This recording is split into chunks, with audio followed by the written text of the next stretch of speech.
It is Thursdays Off the Ball. Nathan with you, and I'm delighted to be joined in studio by the Louth footballer Sam Mulroy. How are you keeping, Sam? I'm good, Nathan. Thanks for how are you? Congratulations, you had a very good day on Saturday. Division 3 champions. Yeah, absolutely great day for Louth, I suppose, overall. Was this no, we're just thinking about the championship, or did you go out and properly celebrate on Saturday night? We had a few anyway. Couple of quiet ones. But focusing fully again, you've had a remarkable spring. I was saying you're the talk of the town, even though you're not from the town, are you? No, I'm not from the town. No, I'm a Monster fan. Monster Boys, all right. Top scorer in the league was at 357 with the 6 points in the final. So yeah, finished around something like that. Yeah, it's remarkable form. Can you talk us through the Division 3 experience, having gone up from Division 4, because most teams when they move up a division it's just stabilise, stay there, get a couple of seasons and then try and progress again. Was promotion and winning a league a talking point for Mickey Harte right from the start? I suppose we never really spoke about it when we first set out. It was kind of as you said, it's nearly survival mode at first, and then it was like a case of when we lost our first match, you're kind of going, this could be a disaster, and then you drew in Longford and we had no real hopes, I suppose, at that stage. So it was kind of the Limerick match down in Limerick was a massive turning point, and to come away from Limerick with 2 points and to put ourselves back in contention. But then at that stage it's kind of still, let's get enough points here to stay in Division 3, because as you said, we were only after coming up. So after those first couple of matches where there's disappointment and there's probably already a little bit of concern starting to creep in, like the experience that you have in that dressing room now with Mickey Harte, is that where you really feel it comes to the fore? Yeah, absolutely. He's seen it all. Yeah, absolutely has, and I'm sure he's dealt with stuff like this already. So no, look, man of Mickey's experience, as you said, is brilliant to have in your dressing room, and I think other teams would be envious of what we have in Mickey Harte. So look, it was brilliant to have him, and I suppose he guided us through it well. It was never about getting ahead of ourselves, or I suppose we never even spoke about promotion. It was always about winning the next match and putting ourselves in a position to do something, I suppose, more so than anything else. When you go back 15, 16 months and word came through that Mickey Harte was going to be the new manager of the Louth senior footballers, what was your reaction? Very shocked. I suppose at the time it was, look, for Louth to get someone like Mickey Harte was absolutely incredible, and I don't think anyone expected it, never mind the people of Louth. So to pull Mickey in, and I keep saying it's a credit to the Louth County Board for pulling that one off. So we're very thankful to have him, and hopefully we can hold on to him as long as we can. Like, does it change conversations in the squad WhatsApp group instantly? Does it change your mentality of what you believe you can achieve? Yeah, absolutely. Look, I think, say if you boys were going to hang up the boots and thought otherwise, right, sort of way. So I know, look, a few had probably rang me at the time and said, look, I'm done, that's it. And then I suppose you get news of that Mickey's going to be in, and no one wants to walk away then. I suppose for that opportunity to get to play and speak and talk and coach by Mickey Harte is incredible, and I don't think anyone would turn that down, that sort of way. So it was a massive turning point for Louth GAA.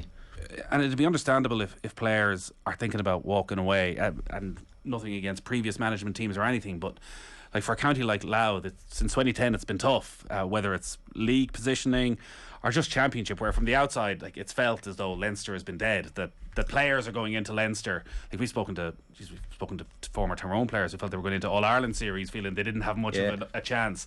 Hey, how did you go through those years of trying to motivate yourself, trying to think, I want to win something, I want to win silverware, I want to win a Leinster title, I want to put it up to the best teams, but knowing that realistically Dublin are miles ahead of everybody? Yeah, and they were, and I suppose for the last, I think I said last week, I've probably only played a handful of Leinster Championship matches in the 5 or 6 years I've been involved with Louth senior football team. So it's tough, I suppose, to get motivated, and I suppose, look, I think that's why the league's nearly so important to teams like Louth, because it gives you hope, and you're playing 7 or potentially 8 matches of good competitive football. And I suppose us going into the last few Leinster Championships, I suppose we didn't have a chance, but now, look, as you said, Mickey coming in has given us a little bit of hope, and Louth are moving hopefully in the right direction. So absolutely it was tough, and you can see why boys in the so-called smaller counties walk away. But look, I suppose for me it was always about improving as a player, and when I was young all I wanted to do was play for Louth. So on that side of things, I'd never thought about not playing for Louth because we weren't one of the bigger teams. So you always got enough satisfaction from pulling on the jersey, no matter what the division, no matter what the game, that was enough for you? Even in a way, look, I was never fully satisfied with that. I always wanted more, and I always had the vision of Louth being a top team and challenging for Leinster titles. Like, look, we have done before, and Louth is All-Ireland title, so it's like, why can't we go back to that? that place, I suppose. And why do we have to be a weaker county was always my thought. And I suppose I felt probably a lot of people probably felt down over the last few years with how we were treated, or people not giving us a chance, or even in our own county people not giving us a chance. So I suppose for me it's always about, can we get back to that top table? It's a and why vicious not? cycle as well, where everybody's obsessed with Dublin in Leinster.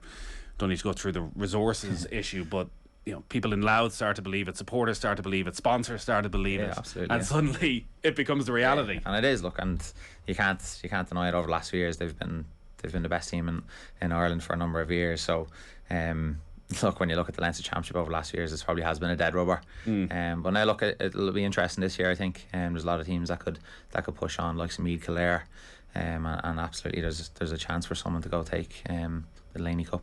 Yeah, I'd say you might have laughed if 18 months ago somebody said Louth and Dublin are going to be in the same division of the Allianz Football League. Yeah, well, look, I don't know if I'd laugh, but it'll be an interesting one, I suppose. And look, it's a massive privilege to get some of the best players. They have some of the best players in the country, and it'll be a massive challenge for Louth next year to stay in the division and stuff. So it's a challenge that we'll absolutely relish, and I suppose we've put ourselves in a position now to be in that division, so we have to go and grab it with both hands. Mickey Harte has experienced so much through his time with Tyrone at the very top level. Is he someone that you can approach, that you can pick his brains, that he's worked with some of the greatest forwards of the last 20 years, that you can talk about their styles and how they approach things? Yeah, absolutely. Look, he's book of knowledge, that sort of way. He's an endless pit, I suppose. So look, he'll always give he'll give you advice, absolutely, and I feel more than comfortable to ask him for help. Or as you said, he's dealt with some of the best players in the country, so definitely love getting to talk to him and pick his brain. And I suppose Gavin, Devlin as well. Look, I've said it over the last number of weeks, he's probably one of the best coaches I've ever seen. So which is incredible praise, because you've worked with a lot of good coaches, like Oisin McConville is a massive football brain. You've, I think, spent some time with Jim McGuinness. You've had a lot of different coaches at Louth. What is it about Devlin? Yeah, I've had some good coaches, in fairness. I've been very lucky. So but look, I think Gavin's just his technical and tactical ability, and the way he can coach people, the way he speaks to people, he really knows how to get the best out of players. And yeah, he's absolutely incredible, and how he brings you in and can control your thoughts, I suppose, and can fix your technical ability. He really has the full. He really, yeah, I don't know if I knew that, but he really has the full package. And I just think. So your technical ability. So has he changed your kicking style?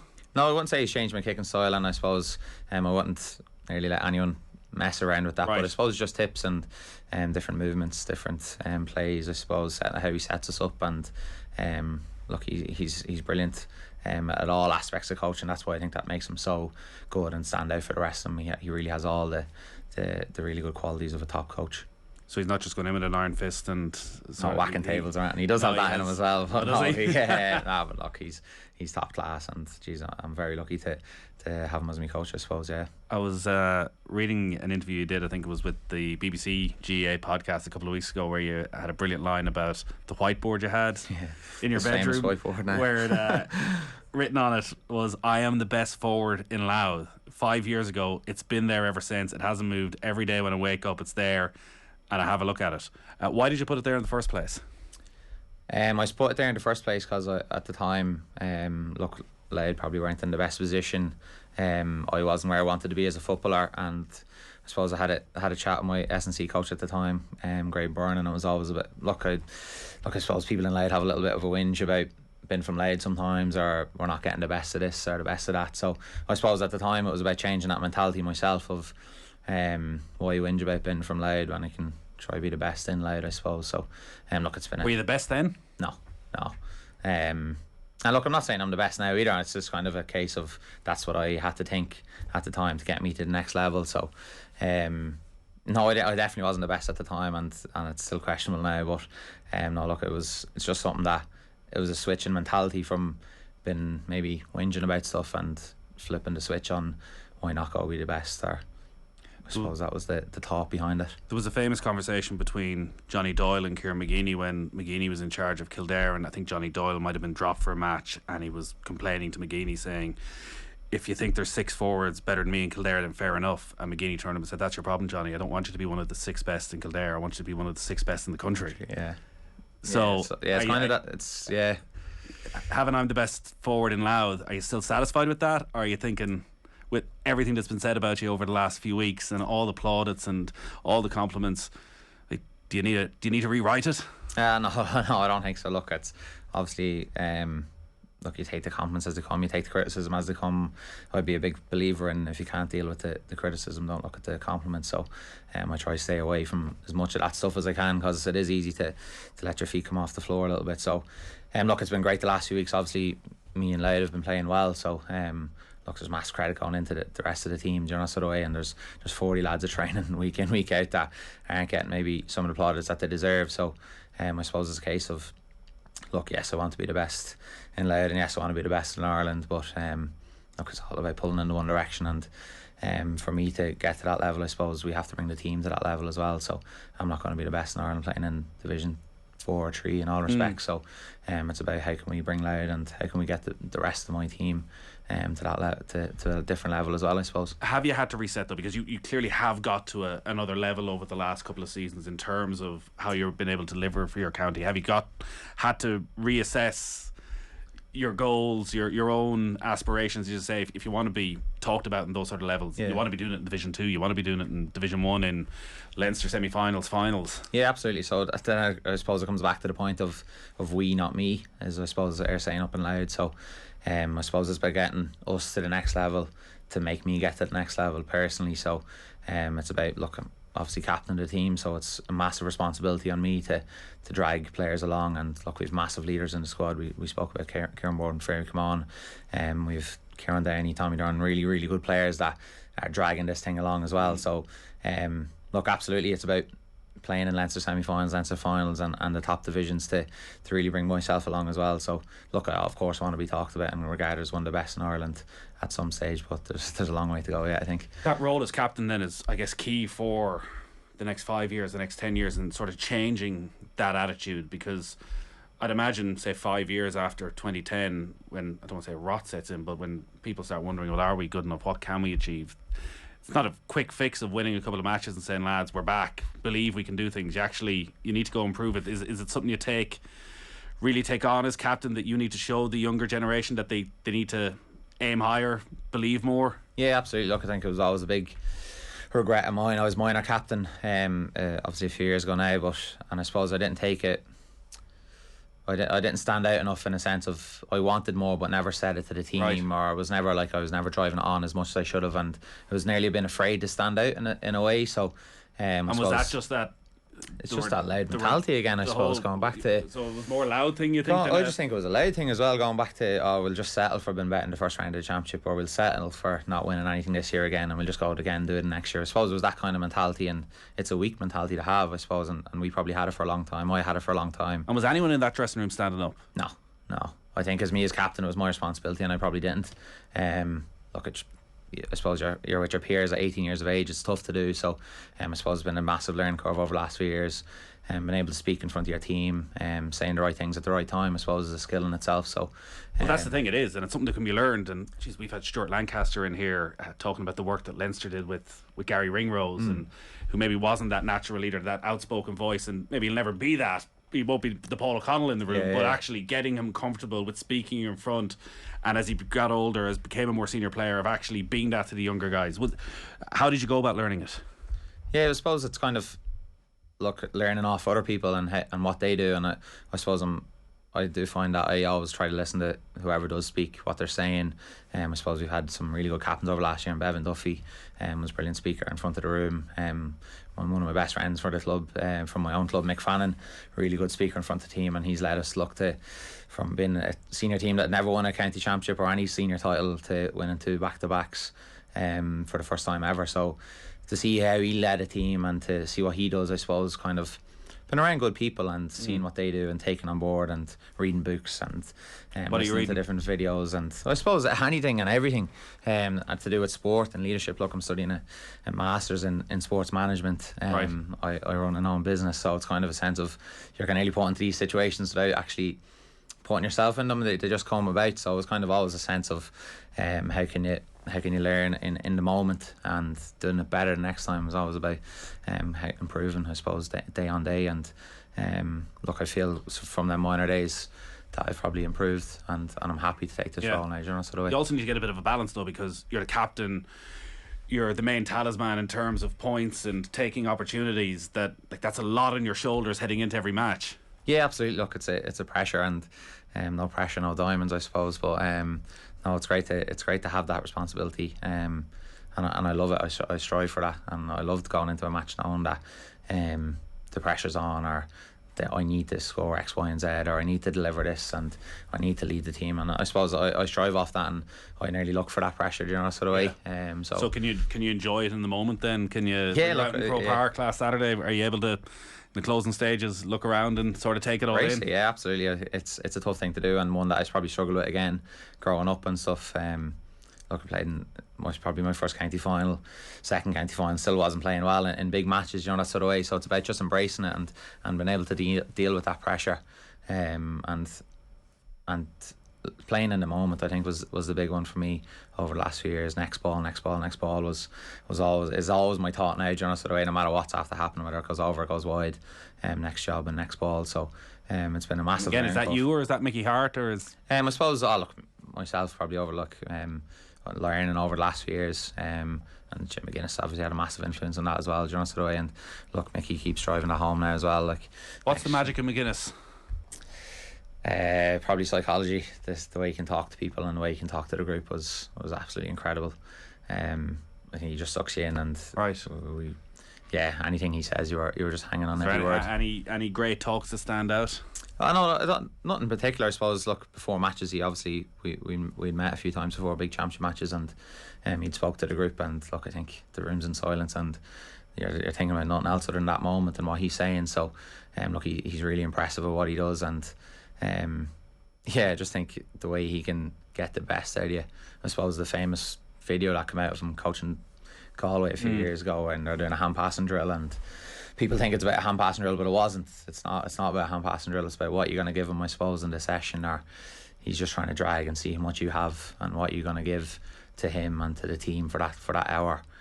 So I think he's really special, and the way he can coach and talk to people, the way he delivers a session is incredible. That shift in mentality that you've had in Louth, the massive shift in mentality that you want to bring everybody with you. When you look around to other counties that you would play and have played last season in Division 4 and this season in Division 3, do you get the sense there's a lot of counties that the mentality isn't right in, that there's the powerhouse of Kerry and Munster, you've got Mayo, Galway, Roscommon now in Connacht, you have Dublin, albeit coming back in Leinster, that too many other county players don't believe?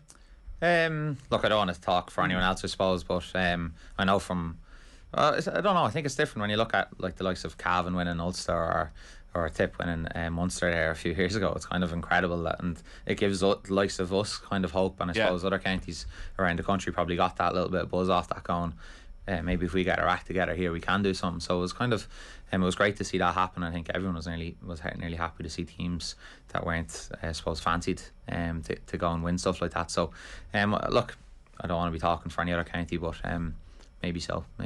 We're just 3 weeks away from championship, not even less than just stage from the first game against Carlow.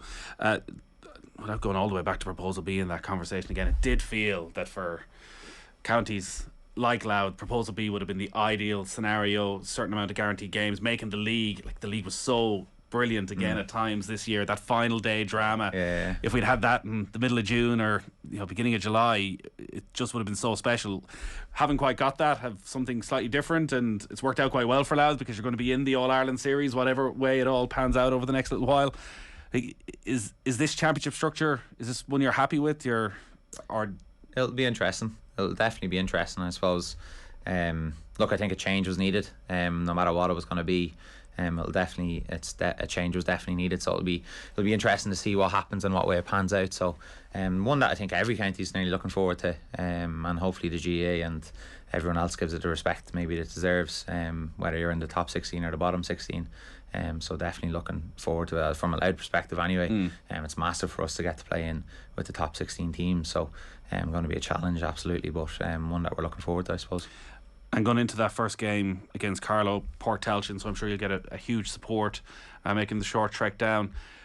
You'll be going in with bit of expectation now. Like Carlow were in the position 3-4 years ago where there was Carlow Rising and they were the team with all the momentum, and there was a real sense of joy around that and the journey they went on. That's the team Louth are now, and everyone's expecting Louth to go and win. And absolutely. Look, I think and that's a seriously scary place to be in, I suppose, in a sense of look, you're not the underdog anymore, I suppose, and we were underdogs in our last 7 matches. So it's a different scenario that we have to deal with, I suppose. And look, it's a massive match for Louth football. As I said, we haven't won many championship matches in the last few years, so this is a complete other ball game than league football. So it's going to be a massive test for us to go and get a win. Well, one thing Mickey Harte has always been brilliant at is somehow getting his team to be the underdog, no matter how good they were, and managing to implement some sort of a siege mentality. So I'm going to be interested to see what comes out of Louth over the next few weeks. We'll see. There's going to be a lot of talking up with Carlow, no doubt. Sam, it's been brilliant to talk to you, and congratulations on a sensational spring. I hope it continues long into the summer as well, and very best of luck with everything with Louth. All our Gaelic football here and Off the Ball is in partnership with AIB, proud sponsors of the GAA Senior Football Championship. You can check out #TheToughest for more. Best of luck, Sam. Brilliant, thank you.